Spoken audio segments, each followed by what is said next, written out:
Israel, the United States, and other allies are on high alert for possible retaliation by Iran and Hezbollah after a pair of high-profile assassinations. CBS News has learned attacks on Israel could be launched with little to no warning. Yesterday, President Biden, alongside leaders of Britain, France, Germany, and Italy, issued a joint statement calling on Iran to stand down on its threats against Israel. It also said they discussed the, quote, serious consequences for security if Iran does attack.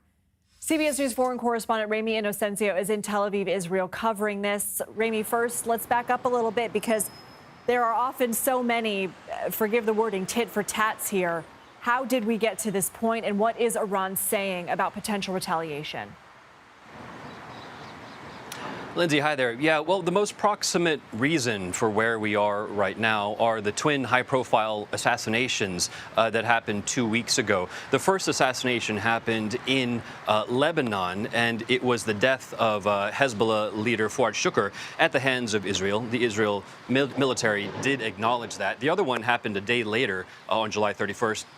That was even more high-profile. Hamas's chief of its political wing, Ismail Haniyeh, and Israel has not acknowledged that assassination, but Iran does lay the blame on Israel's military, and Israel's military, for its part, has not commented. In terms of what Iran is saying, in terms of any retaliation, they say that Israel has brought it upon themselves. They've labeled Israel as the aggressor, and they say that because of Israel's actions, they have the right to retaliate. But as you say, if we want to walk this further back, past 2 weeks ago, there are a number of tit-for-tat retaliations, strikes back and forth. We could keep on going far back into the distant past. Certainly. So what is the United States positioning if Iran retaliates? Could we see increased involvement? Sure. Well, the positioning militarily is there. We have been seeing that over the past week and a half or so. Right now, we know that the USS Abraham Lincoln Aircraft Carrier Strike Group has been ordered to speed up its sailing from the Western Pacific. The last known position was about 20 days ago off the coast of Western Hawaii, and it is sailing towards the Mideast. It is equipped with F-35 fighters. In addition, the Pentagon has also publicly acknowledged the presence and the deployment of the USS Georgia. This is a submarine that has cruise missiles, Tomahawk missiles that are mostly used for offense. In addition, that will be supplementing what's already here in the Mideast. The additional F-18 fighters that arrived last Monday, and then F-22 fighters that arrived on Thursday. All of this to say is that the force posture of the United States is increasing. And what would it do if Iran did decide to do those retaliatory strikes?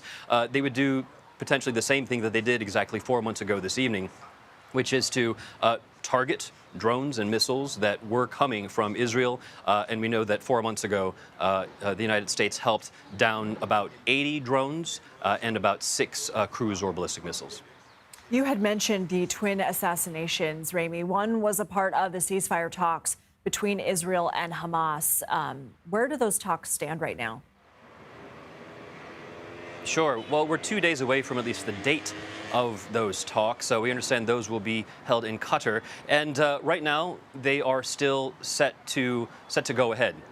Where it stands is that Israel has said that they will attend. However, Hamas, just in the past 36, 48 hours, has said that in a statement, they said that they wanted to go back to a proposal that they had agreed to from early July.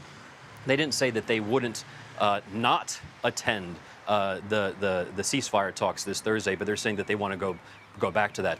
In addition, we also know that the U.S. is sending the president's envoy to the Middle East, Brett McGurk, and there is talk and expectation that at some point Secretary of State Antony Blinken will attend. There had also been talk, by the way, that Iran might send a delegation, but just in the past hour or so, the Iranian delegation at the United Nations said that they have not been part of the indirect talks, and they don't plan on sending any delegation to those talks. Okay, Ramy, appreciate that last update. Thank you.